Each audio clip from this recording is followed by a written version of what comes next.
Hi everybody, today I'm looking at the elements of programming interviews, chapter 6, strings. So I did the beginning a little bit and some of the problems, so let's go over some of the problems described in the beginning of this chapter. So it's about strings. Strings are a little bit different than lists. Let's see the implications. So there's like some explanation here for why why strings are different from lists. So they're immutable. Operations, when you create a new, every time you replace part of the string, or you replace a string with itself, you're copying the entire string. So yeah, so can you set individual characters in a string? I don't think so, right? Key operations are important to remember, implies creating a new array of characters that is assigned back to S. Okay, but maybe setting, can you set a character? I guess I never really checked. Let's see. Python, I don't think so. A is equal to this, and then A of 0. Yeah, it's not a list, right? Okay, got it.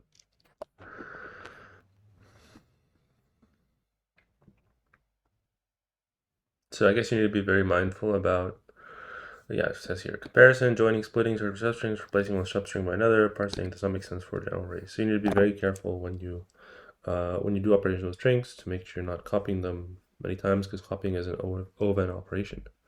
So let's look at the first problem. Interconvert, so this is basically implement parseInt or the other way. So parse string back to int.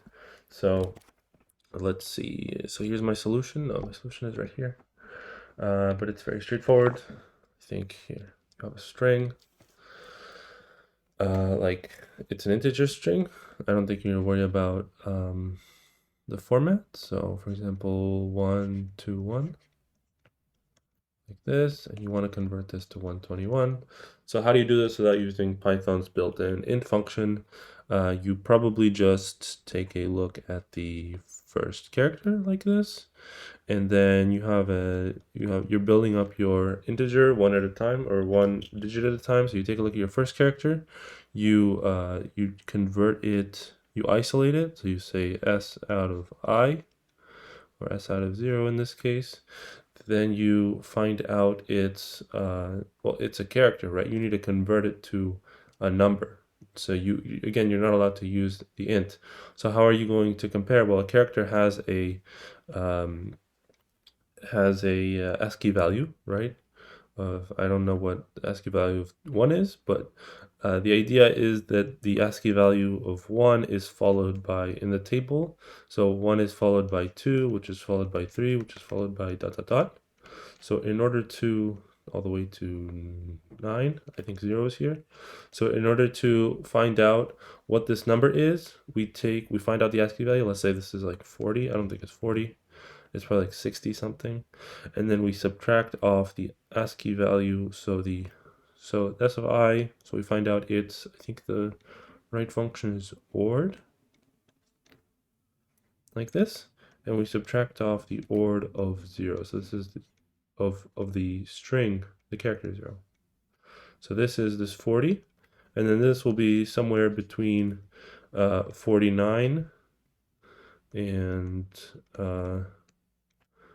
40, like this.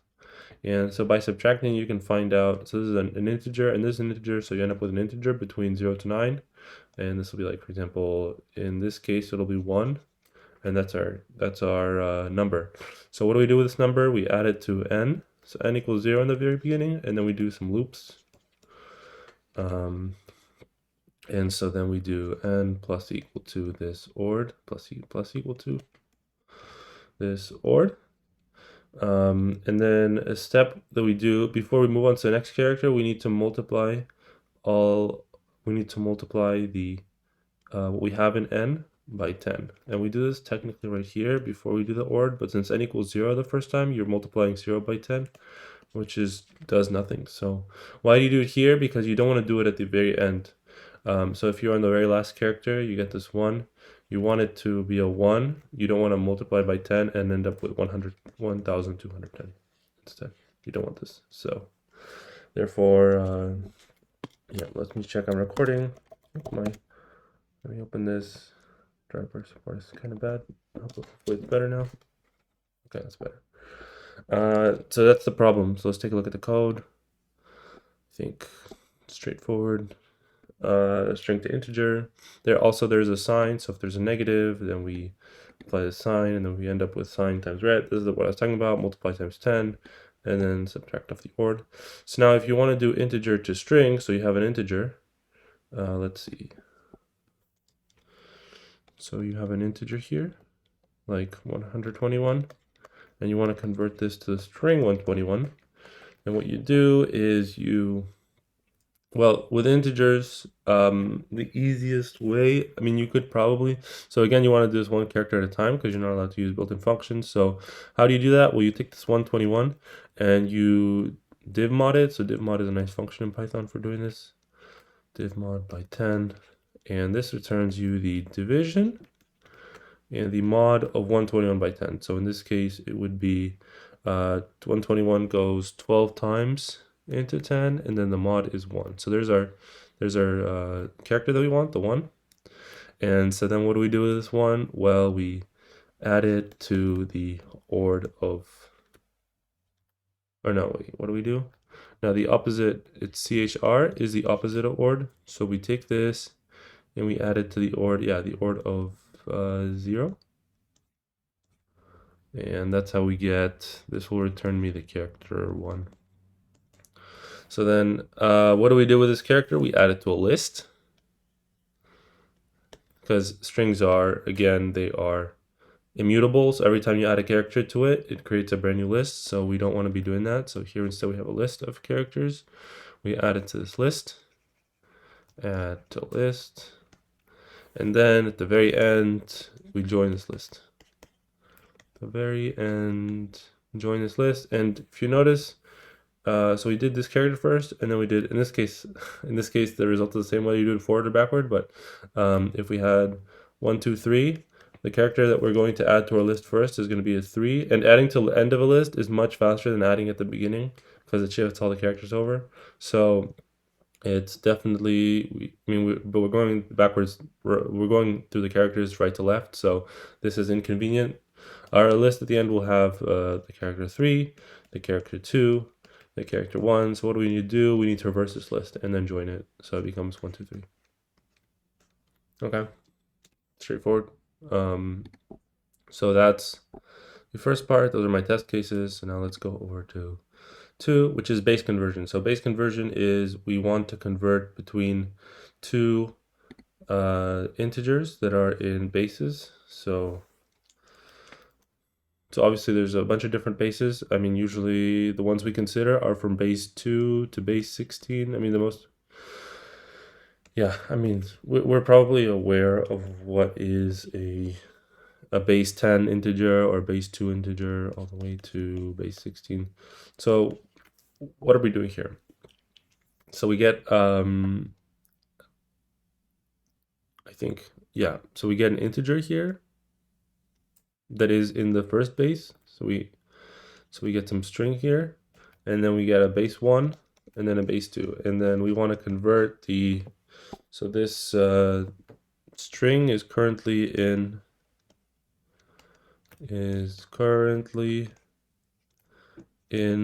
base 1 format, and we want to convert it to base 2. So why is it a string? Because strings, when you go up to base 16, base 16 includes the numbers, not just numbers, but also letters. So a base 16 number might look like, A6, 3 or something. And this A represents the number 11. No, just kidding, 10, yeah, represents the number 10. And these are still 6 and 3. So how do we do this? Well, we do understand what a base 16 number is, right? Or a base 2 number is. So if we, so what we usually think about is base 10. So this is are integers.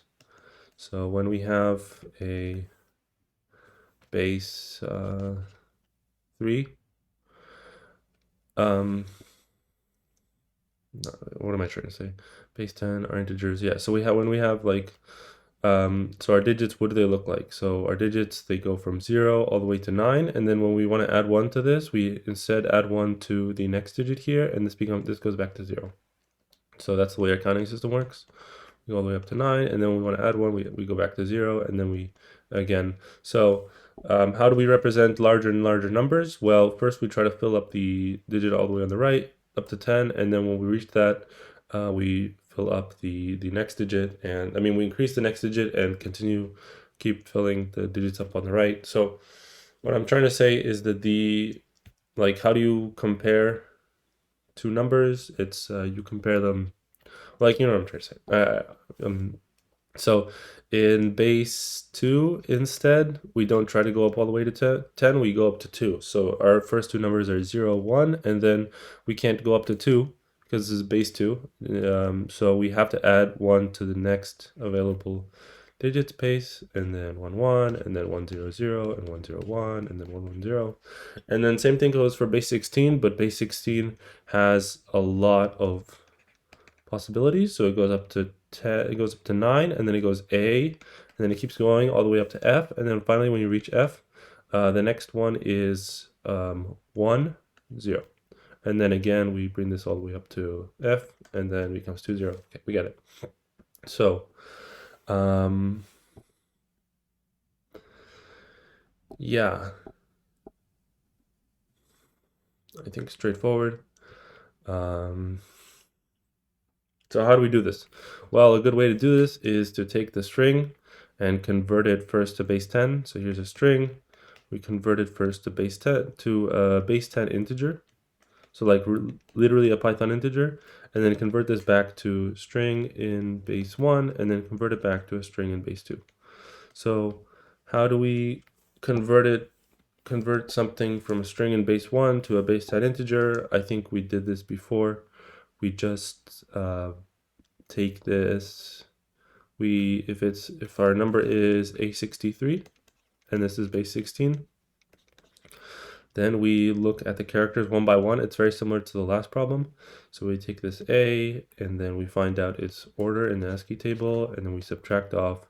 Or I mean, we have to check first if it's alphanumeric, if it's an alpha like ABC, or if it's numeric, because the ASCII table is for the 0 to 10 and or 0 to 9, and then A to F. They're not right next to each other, so the math doesn't work out if you do the subtraction. So you need to first make sure. Yeah, and then you find out what its position is. So in this case, the value for this is 10 in base 16, or like 10 in, that's the way we think about it in base 10. And so we add this and multiply it by b1. I mean, yeah, we add this to our n, same thing, same deal as last time, add this to our n, and then in the next iteration we multiply b by b1, and then get the next digit, which is 6, and then multiply this by 10. Sorry, by 10, am I saying 10? By b1, sorry, by b1, which is 16, and then add it. So there's our base 16 integer in a base 10 integer format, and then, yeah, I think very straightforward, and then we convert it back to our base 2. Again, making sure to consider the case when we have something outside of our usual range of 0 to 9. Okay, so yeah, I don't really feel like going over a spreadsheet number either. I think it has some difficulty, but it's not the kind of difficulty that I'm interested in. So let's talk about this next problem, 6-4, called replace A, delete B. That's what I call it. So we have an array of characters. So like let's see, A, B, A, C. And we have enough space in the array. We have a lot of space here to do whatever we want. So I'm going to put underscores. So what do we want to do in this array? We want to delete B's. So we want to return the array. We want to modify it in place. Delete B's or return I mean, not necessarily modify place, but obviously that would be ideal if we could modify in place instead of creating a brand new structure. Why? We could obviously create a brand new structure and then just copy over the elements that we need and just add to the end of the list. But that would require more memory, and the part of the task is to do it in the same list. So what do we want to do? We want to delete B's, and then we want to replace A's with two D's, not just one, with two D's. So we replace this A with two D's, so our first two elements are DD. Then we delete the B, we replace the next A with two D's, and then we have C and then underscore. And this underscore means that there's nothing there, like we didn't touch this underscore. So how are we going to do this? I mean, also the amount of space we're given extra is exactly the amount of space needed for the last array. So this last underscore, we don't have that space, so we can't use it. It's not like we have infinite space. We have exactly the amount of space required to make the last array. I mean, and also fitting in the original array, right? Like if you have all B's, then your final array will still be size 5. Yeah, we get it. So what are we gonna do here? So like I said, we can't create a new array, or we don't want to create a new array because that would be a trivial solution, and it would be possibly expensive for memory, so we don't want to do that. So what do we want to do instead? We want to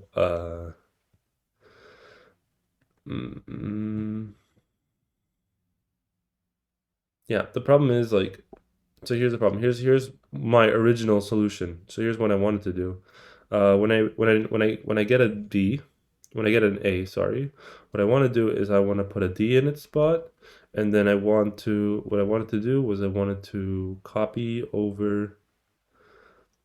I guess the fact that I need to copy over is already hugely inefficient, right? It's O of n squared.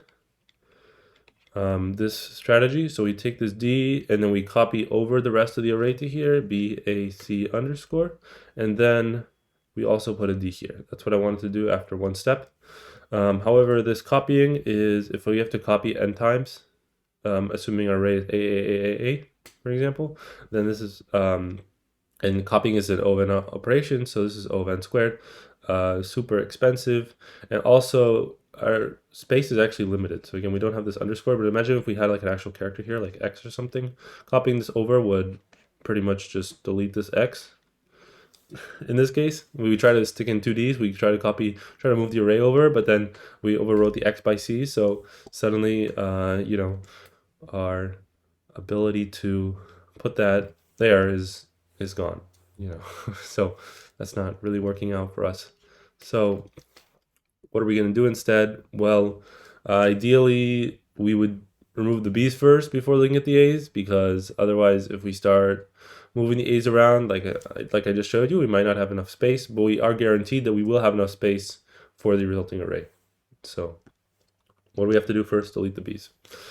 I don't think there's a way to do them at the same time. I just showed you, right? If we get an A first and if we move over the elements, then it's not, this isn't going to work, right? Is what I just showed you. So we really do need to do the B's in a separate time step.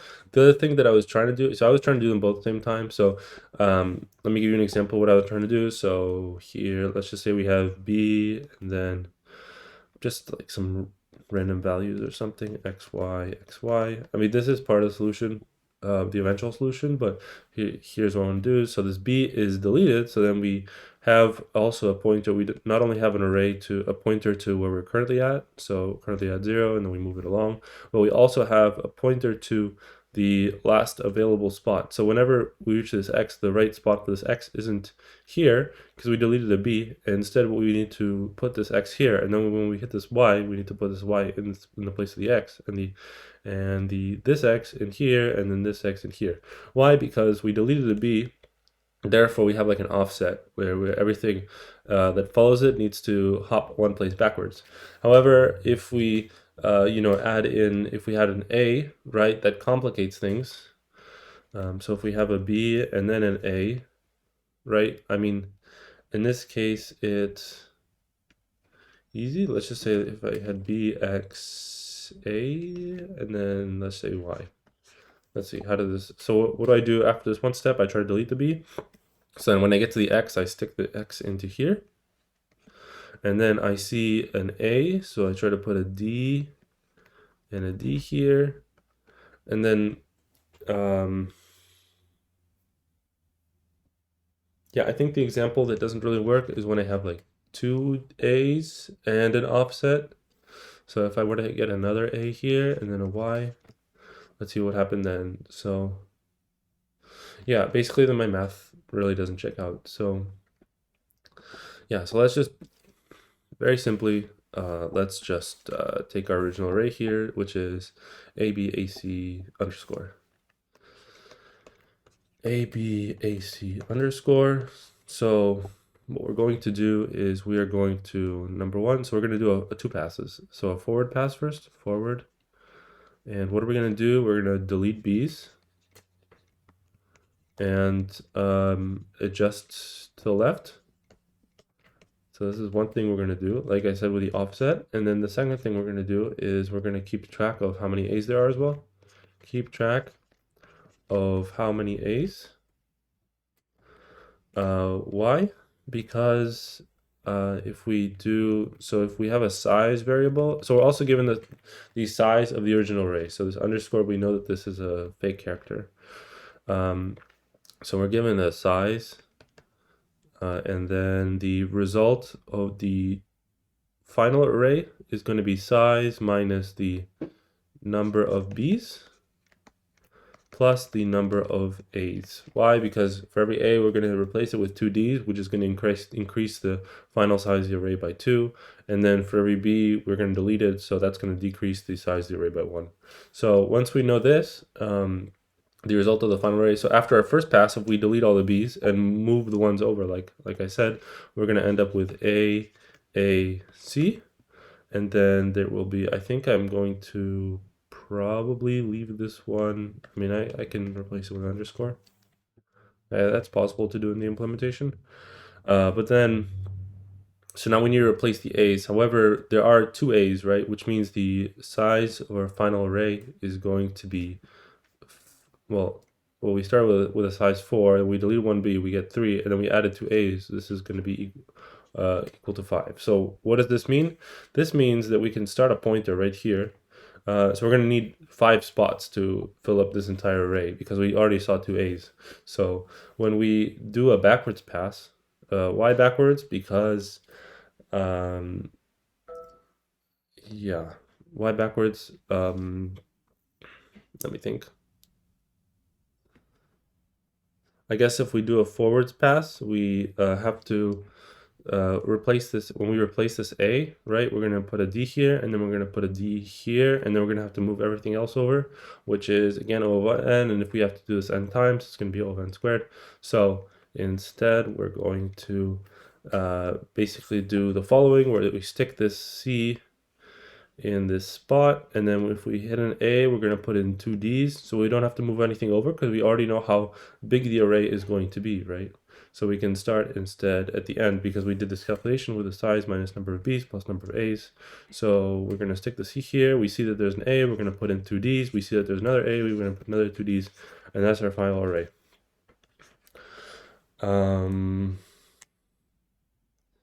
Yeah, let's see.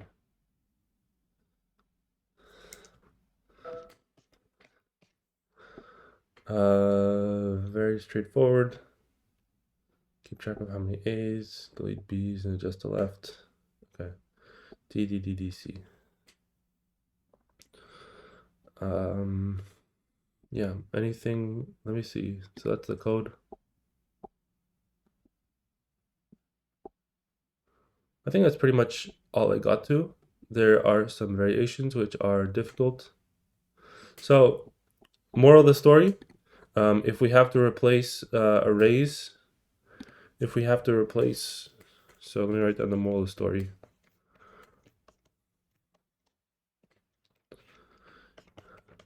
If we have to replace parts of the string with with new strings that are bigger or smaller than that are bigger or smaller than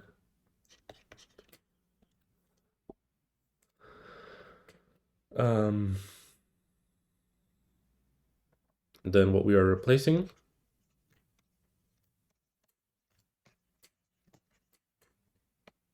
Then we need to do it in passes. To do in passes. For example, the later variation is, so we have well, actually the later variation is easy, right? Let me take a look at the 6-4 here.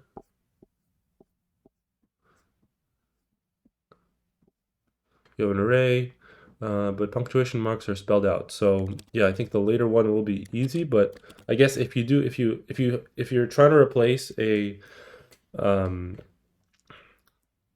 so let's say we have an array here of characters, and then our goal is to replace, we have two goals, to replace the character, let's say A with AA and replace BB with B.